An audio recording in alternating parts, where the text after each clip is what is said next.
Hi guys, how are you? I hope you're all doing well. So there were some queries about making the video on law of demand and law of supply and how supply and demand works. So on that concept, today I'll be covering law of demand because there are quite many things inside the law of demand as well. तो हम दोनों एक ही video में नहीं cover कर पाएंगे. So first we will begin with the law of demand. ठीक है, in this video. तो पहली बात तो when we hear the term law of demand, ठीक है, व्हाट इज डिमांड. पहला क्वेश्चन जो आता है, व्हाट इज डिमांड. किस चीज को आप डिमांड कहते हो. When you go to a shop to purchase something, ठीक है, you are asking the shopkeeper to give you something. ठीक है, suppose you go to buy some pens. ठीक है, अब the shopkeeper tells you that this pen is worth ₹100, but you say that I don't have ₹100, I just have ₹50 to pay. ठीक है, so you go to a shop and the shopkeeper tells you that this pen is of ₹100, but you say that you only have ₹50. ठीक है, तो क्या इस pen के लिए आप पे करोगे ₹50? First question is that will you pay, and second question is, are you able to pay this ₹50, and then the third question is, will this be called demand. ठीक है, तो पहली बात तो यहाँ पे एबिलिटी टू पे ही नहीं है. There is no ability to pay. ठीक है, there is no ability to pay for the pen out here. ठीक है, नाउ दूसरा दूसरा सिनेरियो केस 2 समझते हैं. केस 2 में क्या हो रहा है, that you again go to a shopkeeper and then the shopkeeper again tells you that this pen is worth ₹100. ठीक है, अब आपके पास हैं तो 200 रुपए. ठीक है, you have ₹200, but you went to the shop and you said that this pen is too expensive and I will not buy this pen. ठीक है, because it is too expensive and I am not willing to pay ₹100 for a pen. ठीक है, तो यहाँ पे क्या हो रहा है, यहाँ पे एबिलिटी टू पे तो है, there is ability to pay, but there is no willingness. ठीक है, there is no willingness to pay at this price. अगर इसी पेन का प्राइस ₹50 होता तो आप कहते हाँ ₹50 में I will purchase, then there would be willingness to pay as well as ability to pay. ठीक है, तो फर्स्ट कॉन्सेप्ट इज कि डिमांड किसी चीज को बोलने के लिए उसमें एबिलिटी और विलिंगनेस दोनों चीजें होनी चाहिए. Willingness to purchase at the current prices. ठीक है, this is the core concept of demand. तो डिमांड में हम किस चीज को डिमांड बोलेंगे, the quantity demanded, the quantity demanded at a particular price at which the customer is willing and able to pay. ठीक है, so these are the key terms. जहां पे भी विलिंगनेस नहीं होगी या फिर एबिलिटी टू पे नहीं होगी या फिर आपको प्राइस ठीक नहीं लगेगा, उसको क्वांटिटी डिमांडेड में काउंट नहीं करेंगे. To count into quantity demanded, there has to be willingness and there has to be ability to pay that amount. ठीक है, first thing is this. Now moving on. अब जब आप you go to a shop wherein you have let's say you go to a clothes shop. ठीक है, to purchase some clothes. अब उस clothes shop पे आप जाते हो, you purchase some things. ठीक है, ये एक normal scenario है. ठीक है, नाउ सपोज 6 months लेटर उस पे विंटर सेल लग गई. ठीक है, विंटर सेल लग गई and prices dropped. So how likely are you to purchase. Suppose अगर आप नॉर्मल सिनेरियो में होते, आप 2 शर्ट्स परचेज करके आते. ठीक है, अब जब सेल लग गई, how likely are you to purchase the clothes. ठीक है, आप क्या तभी भी 2 ही शर्ट खरीदोगे, मे बी 2 ही शर्ट खरीदो, but there is more likeliness कि आप 2 से ज्यादा खरीद लो because the prices have dropped. जब आईफोन का प्राइस ड्रॉप होता है, why is there more purchase, there is more quantity demanded, क्योंकि लोग एक नेचुरल टेंडेंसी है कि कम प्राइस में ऑब्वियसली इंसान ज्यादा खरीदता है. So when we talk about price and quantity demanded, ठीक है, इसमें ये एक इनवर्स रिलेशन हम इसको बोलते हैं. ठीक है, price and quantity demanded are inversely proportional. इसका मतलब क्या होता है कि जब प्राइस कम होता है तो क्वांटिटी डिमांडेड बढ़ जाती है, जब प्राइस बढ़ जाता है तो क्वांटिटी डिमांडेड कम हो जाती है। This is an inverse relation. You can apply this into real life in any scenario. आप देखो जब भी सेल लगती है तो बिक्री ज्यादा होती है किसी भी चीज की, बिकॉज पीपल आर दे और इसमें अगर आप विलिंग और एबिलिटी टू पे में भी देखो, मे बी उस टाइम पे अगर कोई 1,000 रुपए की शर्ट थी, maybe somebody was not able to afford it, ठीक है, वहां पे एबिलिटी टू पे नहीं थी। बट अगर वो शर्ट 50% ऑफ में 500 रुपए में मिल रही है, then many people might have the ability to pay for this. तो quantity demanded naturally will increase because with drop in prices ability to purchase also increases। ठीक है, तो ये हमने देखा, यहाँ पे हमने देखा firstly what is the definition of demand. ठीक है, सेकंड हमने देखा क्वांटिटी, इसमें हमने देखा डेफिनेशन ऑफ डिमांड में कि quantity demanded at a particular price where there is ability and willingness to pay for that amount. ठीक है, दूसरी चीज हमने यहाँ देखी कि प्राइस और क्वांटिटी में एक इनवर्स रिलेशन हमने देखा। ठीक है, there is an inverse relation with between price and quantity demanded, जहाँ पे when there is increase in prices the quantity demanded decreases, and where there is decrease in prices the quantity demanded increases। ठीक है, now based on this let's draw a graph of the demand। ठीक है, demand graph हम एक draw करेंगे। यहाँ पे let's say price है, यहाँ पे क्वांटिटी डिमांडेड है। ठीक है, so let's talk about shirts.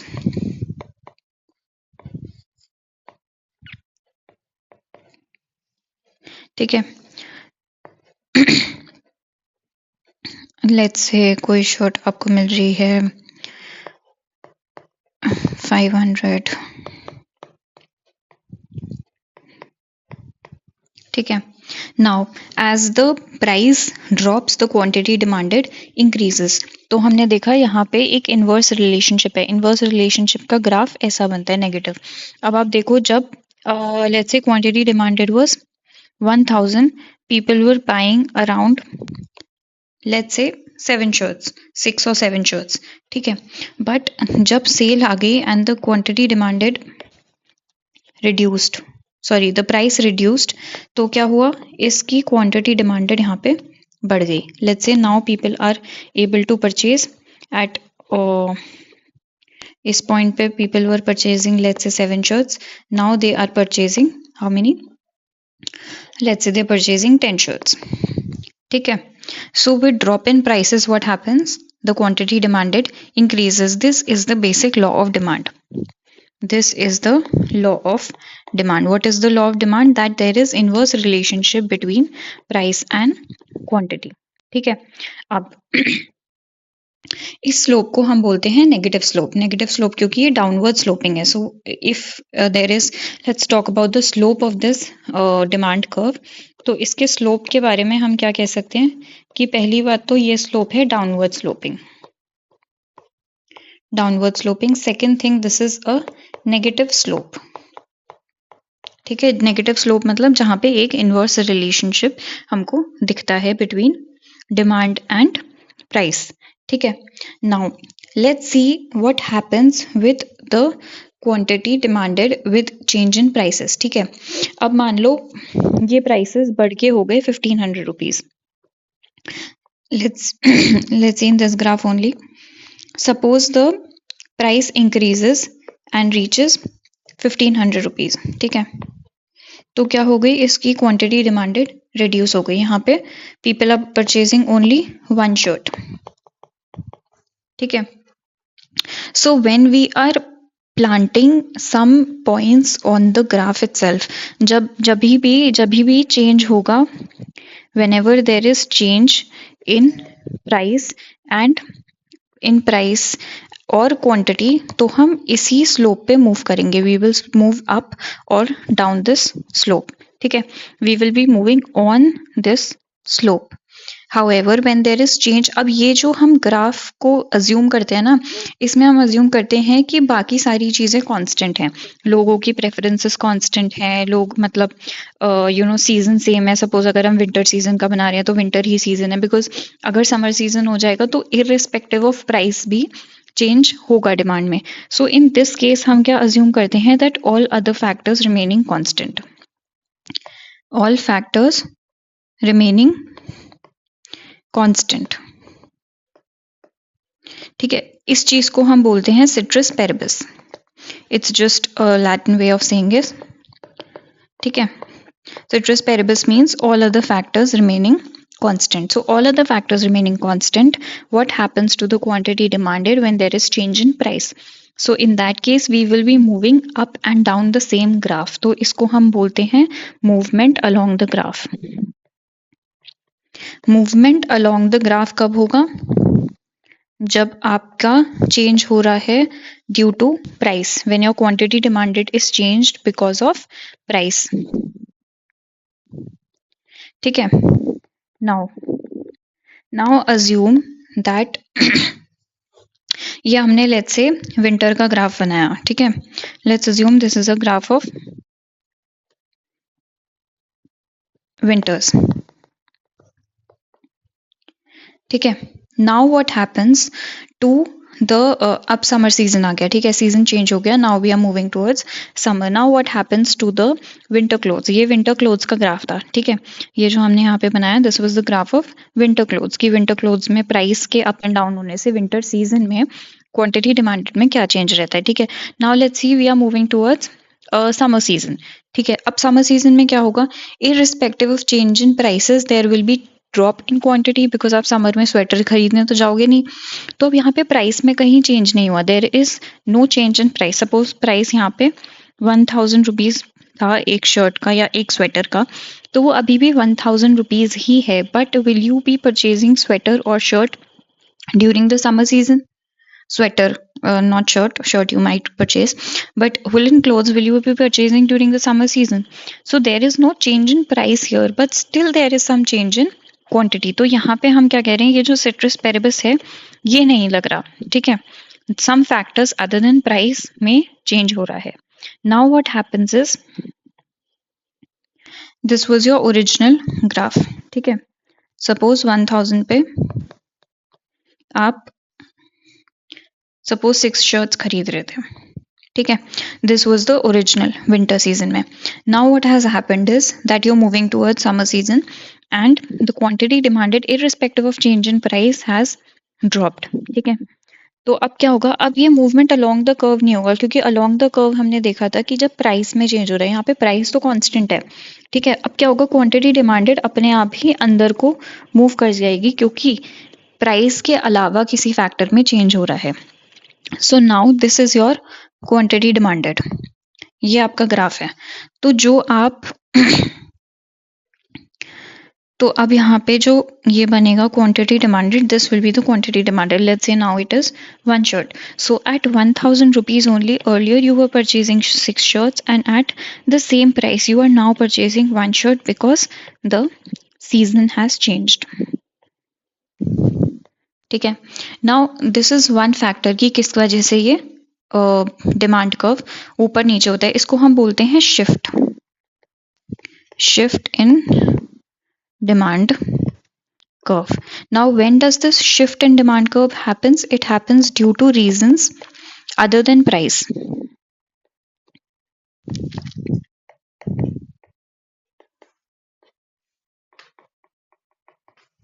ठीक है, due two reasons other than price जब भी चेंज होता है, दैट उस केस में हम क्या करते हैं, हम डिमांड कर्व में एक शिफ्ट देखते हैं। नाउ लेट्स से कि आप पहले कमा रहे थे 50,000 रुपीज पर मंथ। ठीक है, your salary was rupees 50,000 rupees per month. Now increment happened and now your salary is let's say 70,000 rupees per month. ठीक है, so earlier you were able to purchase and you were able to afford more sweaters or more shirts. Earlier you were able to purchase some sweaters and shirts, but now because your income has increased, your purchasing power also has increased. ठीक है, अब आप ज़्यादा सामान खरीद सकते हो, आप नेचुरली ज़्यादा सामान खरीदोगे। तो इस केस में भी क्या हो रहा है, there is a shift in demand but at the same prices. ठीक है, इस केस में भी the price has not changed. Earlier you were purchasing 6 shirts at 1000 rupees, अभी भी शर्ट का प्राइस 1000 रुपीज़ ही है, बट क्या चेंज हुआ, आपकी इनकम बढ़ गई। तो इस केस में डिमांड क्या शिफ्ट होगी, demand curve will shift outwards. There will be an outward shift in the demand curve, and now at 1000 rupees, let's say you are able to purchase and you are willing to purchase 8 shirts. ठीक है, so this is called a shift, outward shift. ठीक है, now there are many reasons जिसकी वजह से ये होता है. I'm asking a question here. Let's say कि okay, let's take this example.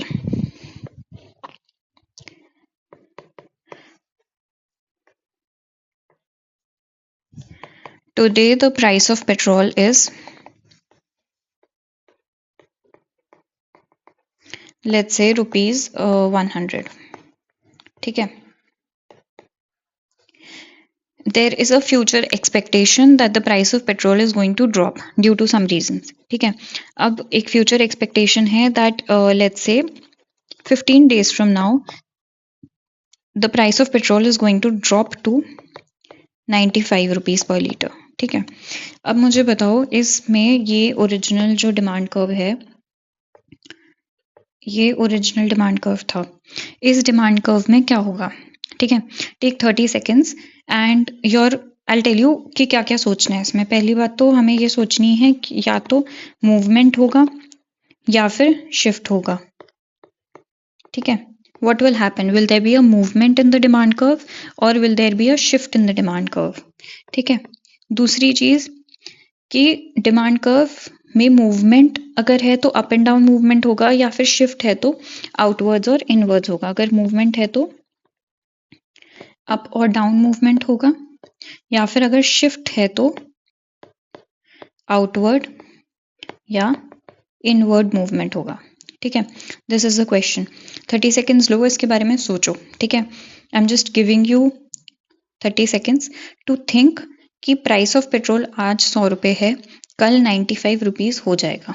ठीक है, तो क्वांटिटी डिमांडेड में क्या फ़र्क आएगा, क्या इस डिमांड ग्राफ में मूवमेंट होगा या तो शिफ्ट होगा। अगर मूवमेंट होगा तो अप मूवमेंट होगा, डाउन मूवमेंट होगा। अगर शिफ्ट होगा तो आउटवर्ड मूवमेंट होगा या इनवर्ड मूवमेंट होगा। This is the question that you have to think about.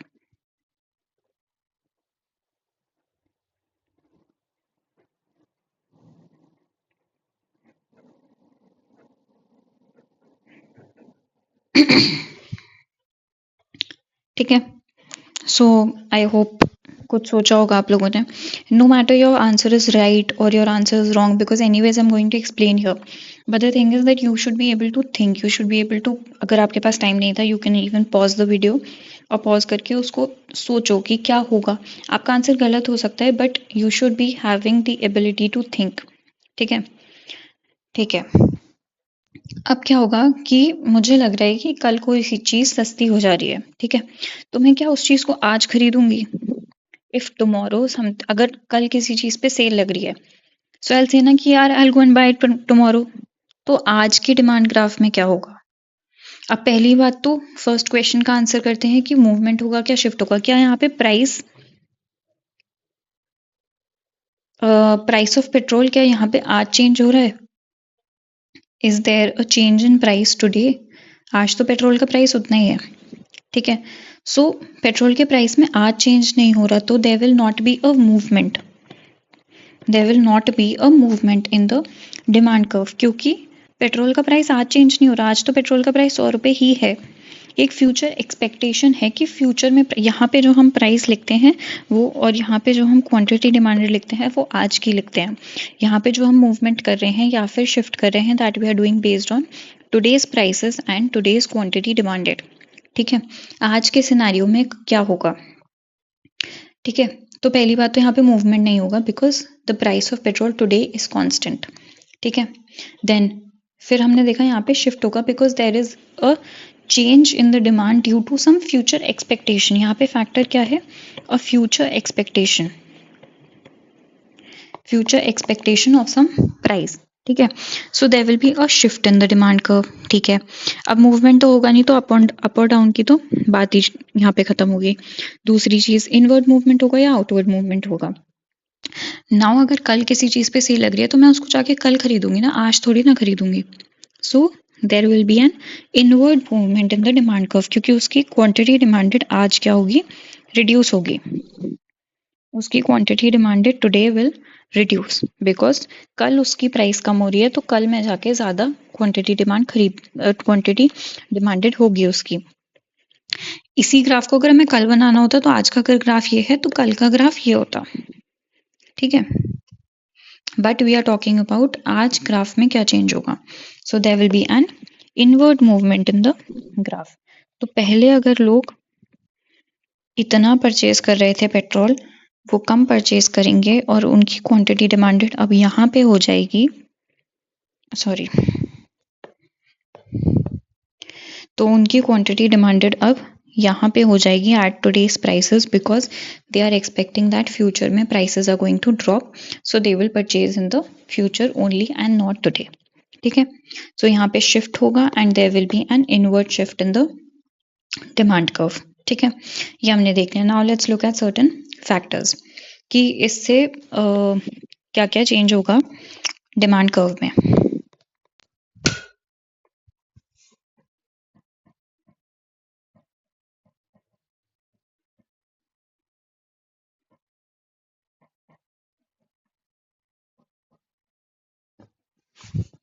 इसको हम फैक्टर्स कॉजिंग अ शिफ्ट भी लिख सकते हैं।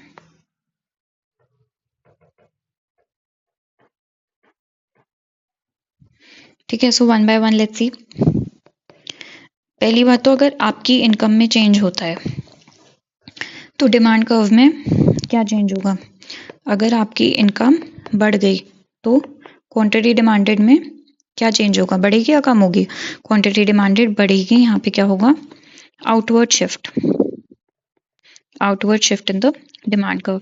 अगर आपकी इनकम कम हो गई, आपकी जॉब चली गई, तो क्वांटिटी डिमांडेड में क्या होगा? रिडक्शन होगा and there will be an inward shift in the demand curve. ठीक है, सेकंड,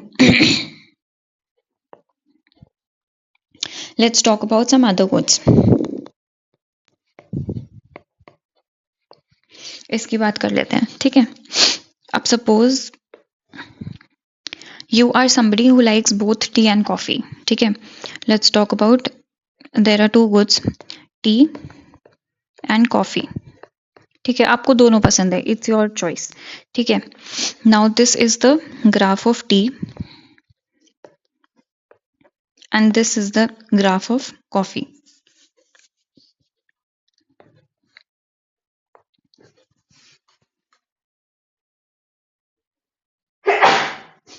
Excuse me.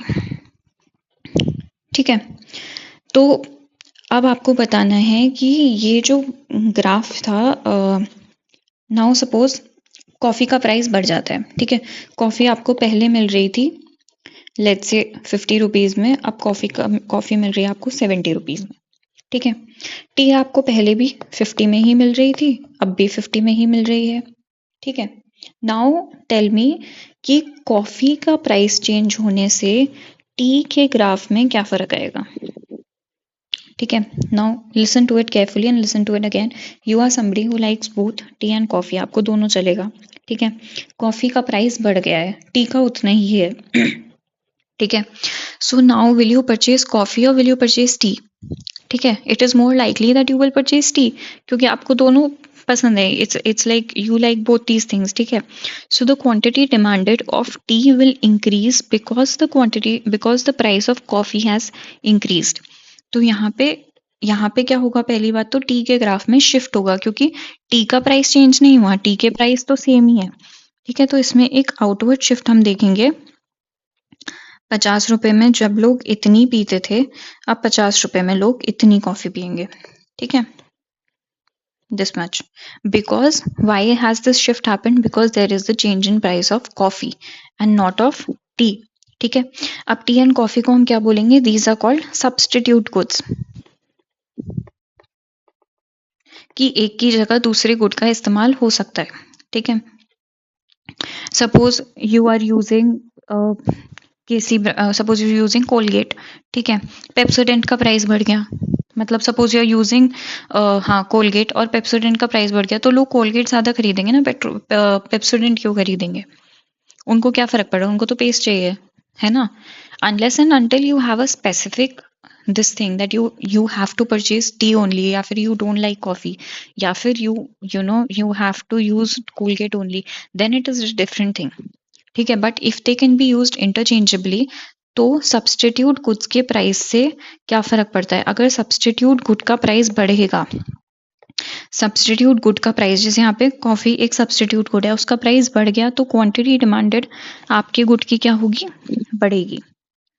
ठीक है, बिकॉज उसका प्राइस बढ़ गया, उसकी क्वांटिटी डिमांडेड घटेगी और आपकी क्वांटिटी डिमांडेड बढ़ेगी सब्स्टिट्यूट गुड्स में। ठीक है। Now let's talk about another two goods. Let's talk about brush and paste. ठीक है,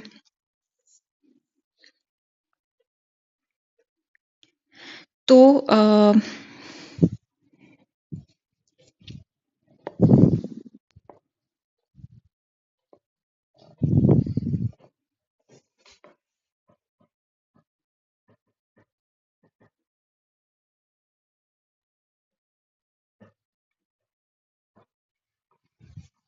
अब ब्रश एंड पेस्ट क्या है, उनको आपको you have to use them as complementary goods because they have to complement each other. The brush is useless without the paste and the paste is useless without the brush.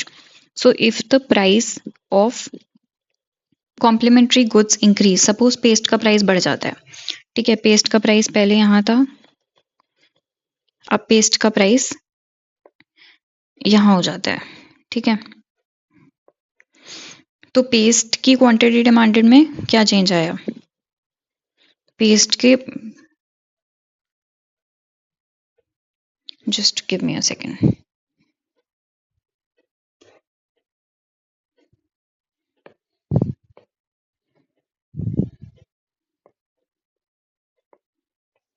ठीक है, तो paste की quantity demanded में क्या change आया? Paste की, अच्छा हमने उल्टा देखा था, पेस्ट की अगर प्राइस बढ़ जाता है तो क्वांटिटी डिमांडेड क्या हो जाती है? रिड्यूस हो जाती है। अब अगर पेस्ट की क्वांटिटी डिमांडेड रिड्यूस होगी, so it is but natural कि ब्रश की भी होगी, बिकॉज लोग, ऐसा तो है नहीं कि लोग पेस्ट खरीद नहीं रहे, बस बस ब्रश ही खरीदे जा रहे हैं। That will not happen. ठीक है, तो अगर कॉम्प्लीमेंट्री गुड्स के प्राइस में जो जो इन्वर्स रिलेशनशिप है, वही इन्वर्स रिलेशनशिप आपके मेन गुड के प्राइस में और क्वांटिटी डिमांडेड के में भी रहेगा। So if the price of a paste has increased, due to which the quantity demanded has decreased, even for the brush what will happen is that the quantity demanded will decrease, because brush का price उतना ही है but paste का price बढ़ गया है।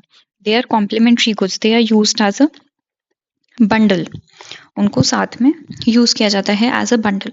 ठीक है, so because complementary goods का प्राइस बढ़ा है और कॉम्प्लीमेंट्री गुड की क्वांटिटी डिमांडेड कम हुई है, आपका जो मेन गुड है उसकी क्वांटिटी डिमांडेड भी कम होगी, and there will be an inverse relationship. यहाँ पे हमने देखा सब्स्टिट्यूट गुड में एक डायरेक्ट रिलेशनशिप होता है, अगर प्राइस उसका सब्स्टिट्यूट गुड का बढ़ेगा तो आपके गुड का क्वांटिटी डिमांडेड भी बढ़ेगा। यहाँ पे हम क्या देखते हैं, अगर उसका प्राइस बढ़ेगा तो quantity demanded of your good will reduce, उसका प्राइस अगर कम होगा तो quantity demanded of your good will increase, so there is an inverse relationship here. ठीक है, और यहाँ पे क्या है, एक डायरेक्ट रिलेशनशिप है।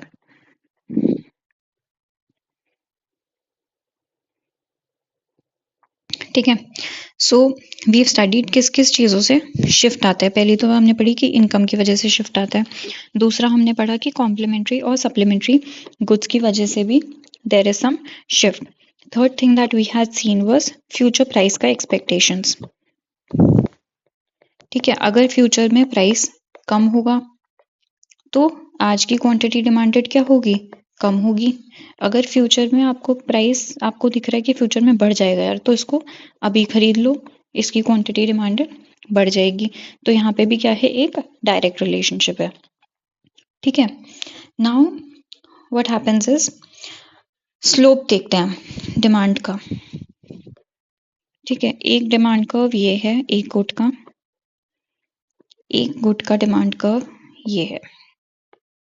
ठीक है, अब आपको दिख रहा है दोनों ही डाउनवर्ड स्लोपिंग है, दोनों ही इनवर्स रिलेशनशिप दिखाते हैं। फिर दोनों में फर्क क्या है? ठीक है, फिर दोनों में फर्क क्या है? यहाँ पे अगर प्राइस लेट्स से 100 था, 100 से रिड्यूस करके प्राइस हो जाता है लेट्स से 50 रुपीज़। यहाँ भी किसी गुड का प्राइस 100 है, वो भी रिड्यूस होके 50 रुपीज़ हो जाता है। Let's see what is the change in quantity demanded. पहले इसकी क्वांटिटी डिमांडेड थी इतनी, प्राइस चेंज हो गया तो इसकी क्वांटिटी डिमांडेड हो गई लेट्स से यहाँ पे थी 5, यहाँ पे वो डबल होके हो गई 10। ठीक है, यहाँ पे दूसरे गुड की क्वांटिटी डिमांडेड पहले थी 5, अब चेंज होके वो हो गई है 7। ठीक है, so what change do you see? Price तो उतना ही कम हुआ है दोनों का, ठीक है, बट क्वांटिटी डिमांडेड अलग अलग चेंज हुई है। यहाँ पे क्वांटिटी डिमांडेड का जो गैप है वो बहुत ज़्यादा है, यहाँ पे क्वांटिटी डिमांडेड का जो गैप है वो बहुत कम है। ठीक है, now why does this happen? Because her good की अलग अलग यूसेज होती है और हर गुड की अलग अलग रिस्पॉन्स होता है टू प्राइस। इसमें क्या हो रहा है? This is a response to price, quantity demanded is changing because of price. Now suppose ये फूड ग्रेन्स का है, ठीक है, फूड ग्रेन्स का प्राइस है, तो फूड ग्रेन्स का प्राइस अगर कम भी हो जाए तो भी आप ऐसा तो है नहीं कि बहुत ज़्यादा खरीद लोगे। ठीक है, क्वांटिटी डिमांडेड में कम चेंज आएगा because there is an appetite, there is a level जिस पे आप फूड ग्रेन्स खरीदते हो। ठीक है, उससे ज़्यादा खरीदोगे खराब हो जाएंगे, क्या करोगे? You can't eat more than a certain amount, है ना। Now suppose the other good is let's say computers या फोन्स या आईफोन। ठीक है, वो एक नेसेसरी गुड नहीं है, तो उसका प्राइस अगर कम होता है तो बहुत लोग खरीदते हैं, और उसका प्राइस अगर बढ़ता है तो क्वांटिटी डिमांडेड में भी बहुत चेंज आता है। ठीक है, बिकॉज थोड़ा सा भी प्राइस से people are more sensitive to the price. So what happens here is, इसका स्लोप बहुत ज़्यादा है, इसका slope is this quantity demanded is more sensitive to price.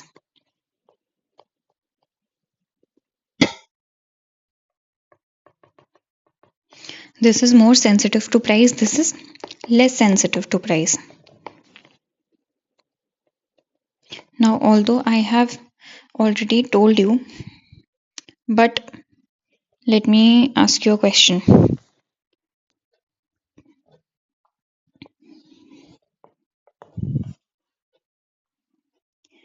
Fuel and clothes, or let's say fuel and car. ठीक है, fuel and car का देते हैं। फ्यूल और कार में से कौन सी चीज़ प्राइस के लिए ज़्यादा सेंसिटिव होगी? Which of these goods will be more sensitive to price? More sensitive मतलब थोड़ा सा भी प्राइस इधर उधर होने से बहुत ज़्यादा क्वांटिटी में चेंज आता है, या तो बहुत ज़्यादा क्वांटिटी बढ़ जाती है या बहुत ज़्यादा क्वांटिटी कम हो जाती है। सपोज अभी जैसे जीएसटी चेंजेस आए थे, जीएसटी चेंजेस में कार के प्राइसेस कम हुए थे।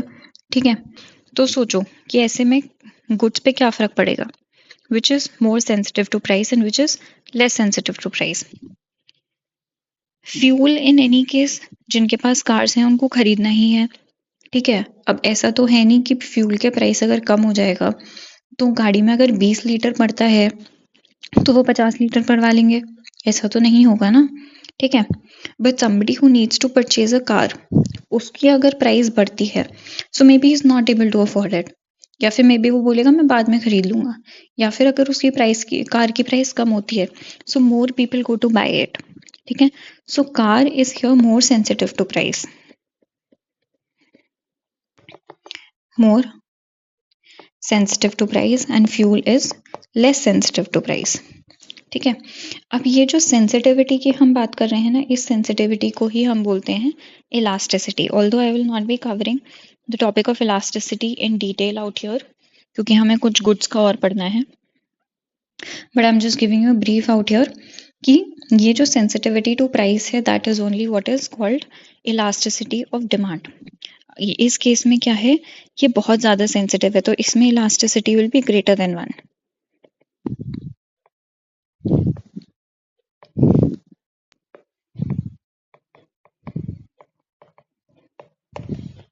यहाँ पे क्या होगा, elasticity will be less than 1, ठीक है, क्योंकि ये बहुत ज्यादा प्राइस को सेंसिटिव है।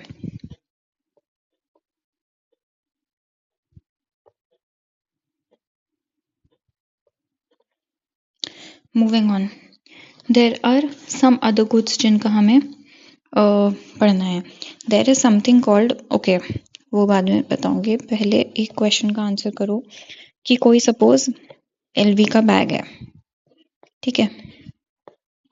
नाउ एलवी का बैग ऐसा तो है नहीं कि you know every layman is और every person you see on the road is going and purchasing an LV bag, ठीक है। So LV bag is a luxury good. LV bag is a luxury good, ठीक है। कुछ goods होते हैं जो status symbol होते हैं, ठीक है, because if you see in Bollywood parties they will be purchasing very expensive goods and showing off and this and that.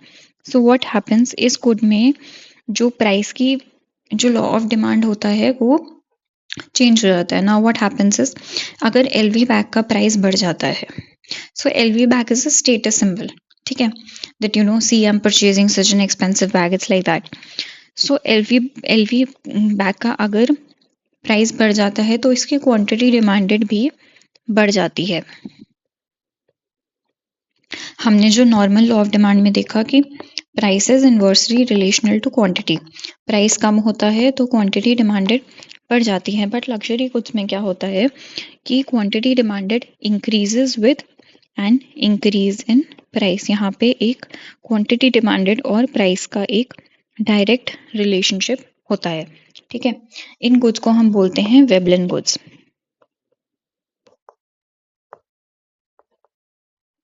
ठीक है।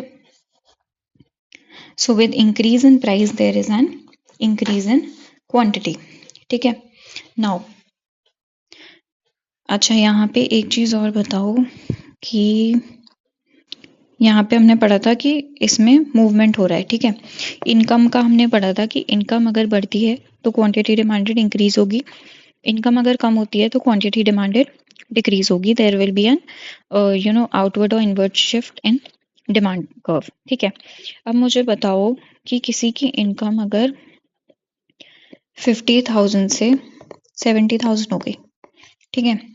पहला क्वेश्चन इज कि लेट्स से वो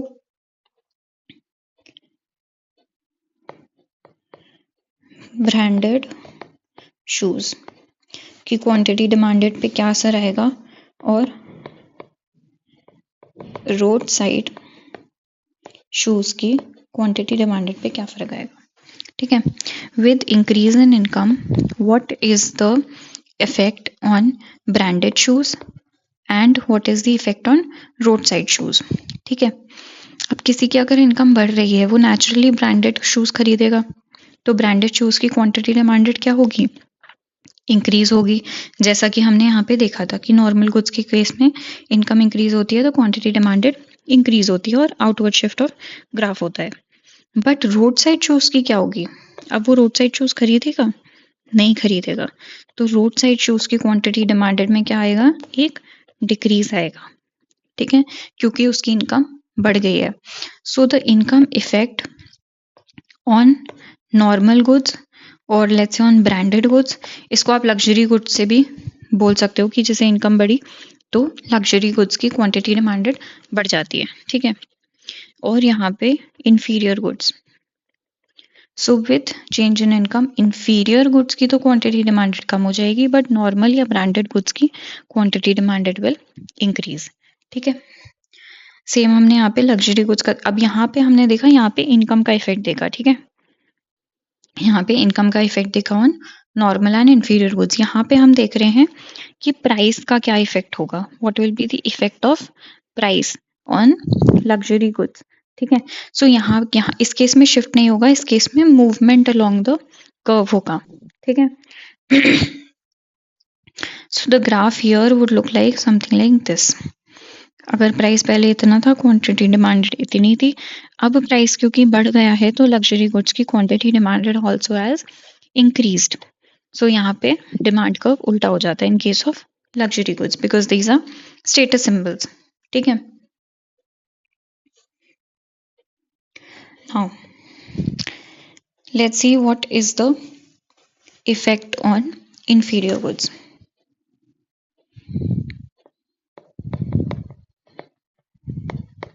यहाँ पे हम माइंड करो कि यहाँ पे प्राइस का इफेक्ट देख रहे हैं, इनकम का इफेक्ट नहीं देख रहे हैं। Price effect on inferior goods. ठीक है। Now this is something that might confuse you a bit, क्योंकि ये थोड़ा सा इसको प्रैक्टिकली देखना मुश्किल है, but again I will try to explain it you practically जितना पॉसिबल होगा। सपोज किसी बंदे को, suppose there is a person, उसकी जो नीड है वो उसको चाहिए 30 kg food grain.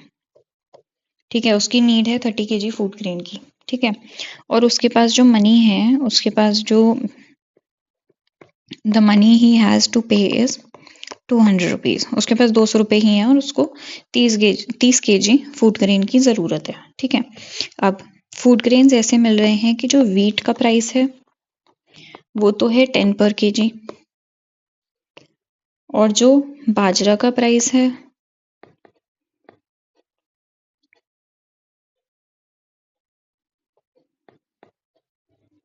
Okay, just give me a minute.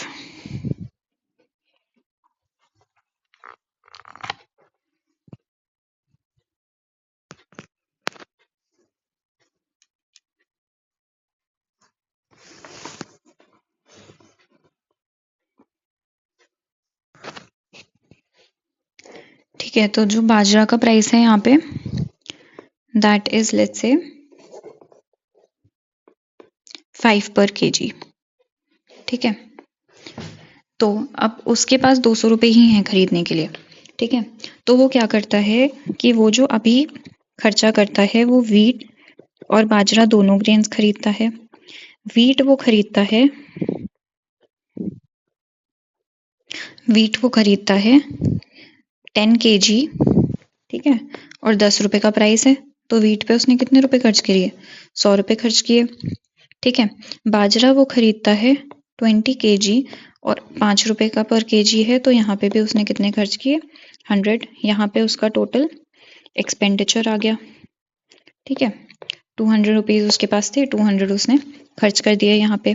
अब सपोज क्या होता है कि बाजरा का प्राइस बढ़ के 5 रुपीज पर kg से 6 रुपीज पर kg हो जाता है। ठीक है।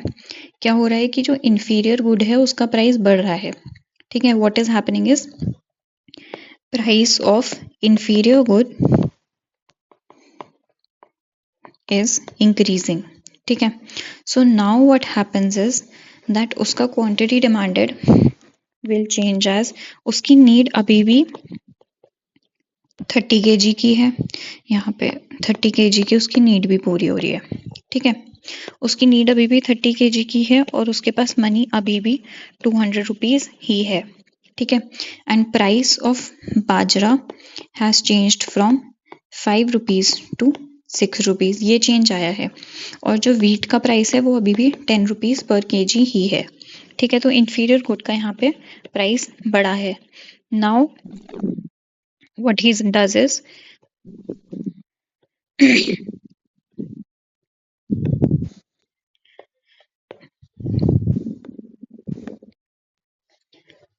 वीट तो अब वो पहले वीट खरीद रहा था 10 रुपए का 10 kg। ठीक है, 10 पर kg।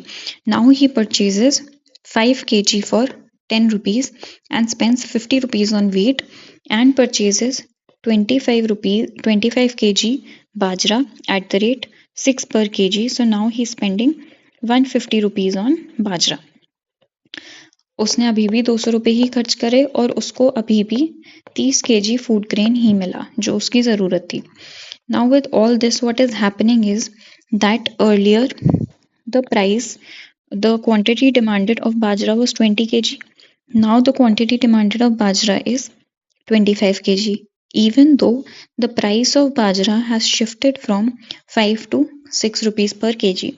तो प्राइस क्या हुआ है, बढ़ा है, उसके साथ क्वांटिटी भी क्या हुई है, बड़ी है. ये किस केस में है, ये केस में है इंफीरियर गुड्स का. ठीक है, जो ऊपर हमने पढ़ा था वो इनकम का रिलेशन था टू इंफीरियर गुड्स, यहाँ पे है प्राइस का रिलेशन टू इंफीरियर गुड्स. ठीक है, so don't mix up both of them, there is a difference. जो हमने यहाँ पे पढ़ा था that was the road side shoot का जो हमने एग्जाम्पल लिया था, उसकी इनकम बढ़ी थी, प्राइस नहीं बढ़ा था गुड का, उसकी इनकम बढ़ी थी, तो quantity demanded of inferior goods was reduced. But when price of inferior goods increases, what happens is that the quantity demanded also increases. ठीक है, इस केस में because why is this happening, because even though बाजरा का price बढ़ा है, बाजरा का price 1 रुपये बढ़ा है, ठीक है, बट वीट का प्राइस तो 10 रुपये ही है. ठीक है, अब अगर वो 1 kg वीट कम खरीदता है, सो he saves 10 rupees. If he purchases 1 kg less wheat, he saves 10 rupees and he spends 1 rupee extra on बाजरा. ठीक है, तो अभी भी उसको फायदा ही हो रहा है बाजरा ज्यादा खरीदने में. अगर वो उल्टा करता, अगर वो ये सोचता कि बाजरे का प्राइस बढ़ गया, चलो मैं वीट खरीद लेता हूँ, तो क्या उसकी क्वांटिटी डिमांडेड पूरी होती? नहीं, क्योंकि वो बाजरे को नहीं खरीद के 1 रुपी सेव करता, बट उस 1 रुपी के अगेंस्ट वो कितने स्पेंड करता? 10 रुपी स्पेंड करता एक्स्ट्रा ऑन परचेजिंग वीट. ठीक है, so in this case that is why जब इंफीरियर गुड्स का प्राइस बढ़ता है, इंफीरियर गुड्स की quantity demanded also increases. So here there is a direct relation. ठीक है, now this is the topic that we have covered of demand अभी तक. इसका एक रिकैप कर लेते हैं. हमने पहले देखा कि डिमांड क्या होती है. ठीक है, डिमांड की हमने डेफिनेशन देखी. क्वांटिटी डिमांडेड, करंट प्राइस पे विलिंगनेस और एबिलिटी, दो चीजें होनी चाहिए. ठीक है, नाउ प्राइस का रिलेशन हमने क्वांटिटी डिमांडेड से देखा कि एक इनवर्स रिलेशनशिप होता है. प्राइस कम होता है तो क्वांटिटी बढ़ती है, प्राइस बढ़ता है तो क्वांटिटी कम होती है. ठीक है, उसके बाद हमने देखा slope of demand curve. Slope of demand curve क्या होता है? डाउनवर्ड स्लोपिंग डिमांड कर्व होता है. एक नेगेटिव स्लोप होता है. नेगेटिव स्लोप क्या दिखाता है? कि प्राइस और क्वांटिटी में एक इनवर्स रिलेशनशिप हमको दिखाता है. Then there is movement along the graph. Movement along the demand curve कब होता है? When there is change in price. Price के चेंज होने से there is a movement along the demand curve. ठीक है, then we saw that there is also a shift in the demand curve, and the shift in the demand curve happens when there is change in factors other than price. Price और quantity के अलावा अगर कोई भी factor change होता है, जैसे कि हमने यहाँ पे देखा कि फ्यूचर एक्सपेक्टेशन अगर पेट्रोल की ये है तो उसके ग्राफ में क्या चेंज आएगा? उसके ग्राफ में जो चेंज आएगा that is not related to current price, that is related to some future expectation. ठीक है, उसके बाद हमने देखा क्या फैक्टर्स अफेक्ट करते हैं डिमांड कर्व को, जिन फैक्टर्स की वजह से डिमांड कर्व में हम एक शिफ्ट देखते हैं. इनकम हमने देखा, इनकम बढ़ेगी तो डिमांड बढ़ेगी. नॉर्मल केस में इनकम कम होगी तो डिमांड कम होगी. इंफीरियर गुड्स के केस में हमने देखा अगर इनकम बढ़ती है तो इंफीरियर गुड्स की डिमांड कम होती है, और अगर इनकम कम होती है तो इंफीरियर गुड्स की डिमांड बढ़ती है. ठीक है, अदर गुड्स में हमने देखा substitute goods and complementary goods. Substitute goods में क्या हो रहा था? लॉ ऑफ डिमांड उल्टा हो रहा था. सब्स्टिट्यूट गुड का प्राइस बढ़ेगा, जैसे कॉफी का प्राइस यहाँ पे बढ़ गया था तो टी की डिमांड बढ़ गई थी. Price increase of substitute goods leads to quantity increase in main good. ठीक है, this was substitute good. Then we saw complementary goods. Complementary goods जिनको आप बंडल में यूज करते हो, साथ में यूज करते हो, जिनको साथ, जैसे ब्रेड एंड बटर साथ में यूज किया जाता है. ठीक है, उसमें अगर कॉम्प्लीमेंट्री गुड का प्राइस बढ़ेगा तो कॉम्प्लीमेंट्री गुड की क्वांटिटी डिमांडेड कम होगी, और साथ साथ में जो आपका मेन गुड है उसकी क्वांटिटी डिमांडेड भी कम होगी. ठीक है, तो यहाँ पे सेम इनवर्स रिलेशनशिप मेंटेन रहता है. फ्यूचर प्राइस के एक्सपेक्टेशंस में हमने देखा कि अगर फ्यूचर में प्राइस कम होने वाला है, फ्यूचर में सेल लगने वाली है, तो आज की क्वांटिटी डिमांडेड कम हो जाएगी और फ्यूचर की बढ़ेगी। तो आज के में क्या चेंज आएगा, आज की क्वांटिटी डिमांडेड कम हो जाएगी। फ्यूचर में अगर पेट्रोल के प्राइसेस बढ़ने लगेंगे तो क्वांटिटी डिमांडेड आज की बढ़ जाएगी। ठीक है, उसके बाद इलास्टिसिटी का कॉन्सेप्ट हमने पूरा नहीं देखा, but we just touched upon it कि इलास्टिसिटी में क्या होता है कि elasticity talks about sensitivity to price. जहाँ पे सेंसिटिविटी ज़्यादा होती है दैट इज़ मोर इलास्टिक, जहाँ पे सेंसिटिविटी कम होती है that is less elastic. We saw कि जो नेसेसरी गुड्स हैं उनकी सेंसिटिविटी कम होती है, क्योंकि जैसे फूड ग्रेन्स हैं उसकी प्राइस का चेंज होने से बहुत ज़्यादा फर्क नहीं आएगा। ठीक है, there will not be much change in the quantity demanded of necessary goods based on change in price. Luxury goods का उसके बाद हमने देखा कि लग्जरी गुड्स जिनको हम बोलते हैं फेबलन गुड्स, उसमें क्या होता है, क्योंकि ये स्टेटस सिंबल होते हैं तो इनकी में डिमांड का उल्टा हो जाता है, क्वांटिटी डिमांडेड बढ़ जाती है with increase in price. So there is a direct relation that is there. Price of inferior goods, उसके बाद हमने देखा प्राइस ऑफ इंफीरियर गुड्स में we saw that what happens is price अगर इंफीरियर गुड्स का बढ़ता है तो क्वांटिटी डिमांडेड उसकी बढ़ जाती है, क्योंकि the amount that they are paying for the inferior good is still less. ठीक है, बाजरा और इसका हमने एग्जाम्पल देखा था। सो यहाँ पे also we saw a direct relation. Now the thing that I want you to do is that I will be posting some questions, some MCQ questions on my Telegram channel. Telegram channel का link I will give in the description of this video. Please click on that link, join that Telegram channel, and I will be posting some MCQs. Please solve those MCQs. उनका जवाब देना. Why I am telling you this, because MCQ solve करने से बहुत जो minor points हैं वो समझ में आ जाते हैं, जो एक डिस्क्रिप्टिव आंसर लिखने से नहीं समझ में आते। जो भी मैंने आपको बताया उसके बहुत छोटे छोटे पिन पॉइंट्स होंगे जो आपको MCQ सॉल्व करके you will be able to remember better and you will be able to understand better. So please do this task that यार फ्री का काम है, कर लो। Just you have to click on that link, join the Telegram channel, I will post some questions MCQs there, उनको solve कर लेना। ठीक है, another thing that I want to tell you here is that इसके बाद जो price elasticity का concept है और सप्लाई का कॉन्सेप्ट है, उसके लिए I will be taking one-on-one sessions, मतलब they will be like online one-on-one mentorship sessions and teaching sessions. ठीक है, वो कैसे होगा, firstly they will be paid sessions. दूसरी चीज़ उसके लिए I will upload a form on the Telegram channel itself, जिसमें you can tell me the specific topics जहाँ पे आपको प्रॉब्लम है। ठीक है, बहुत सारे टॉपिक्स होते हैं, maybe you know some people don't want to study all topics, so they have doubt in certain specific topics. जैसे किसी को मनी एंड बैंकिंग में प्रॉब्लम है, किसी को नेशनल अकाउंटिंग में प्रॉब्लम है, किसी को यू नो अनएम्प्लॉयमेंट में प्रॉब्लम है। So based on that form उसमें you can give the topic जो आपको समझना है। उसमें you can also write the exam that you are preparing for, so that you know when I take the one-on-one session I have more clarity कि मेरे को किस पर्पस से आपको बताना है। You might be giving your board exams, you might be giving you know competitive exams जैसे UPSC and all। ठीक है, because economics is a part of many exams, JRF में आता है, CDS में आता है, स्टेट PCS में आता है, और सब में मेनली यही कॉन्सेप्ट है, माइक्रो इकोनॉमिक्स मैक्रो इकोनॉमिक्स जो 12th के होते हैं। ठीक है, देन आर्ली सेशंस वो होंगे, उसके लिए I will upload the form on this thing my Telegram channel, और टेलीग्राम चैनल पे ही आपको इसके MCQs मिल जाएंगे, तो प्लीज़ उनको सॉल्व करना so that you have a better understanding of this. ठीक है, apart from this if there is anything else we can connect on Telegram itself. The link will be in the description box. I hope the video was helpful to you. So that's it for today. Take care. Bye bye.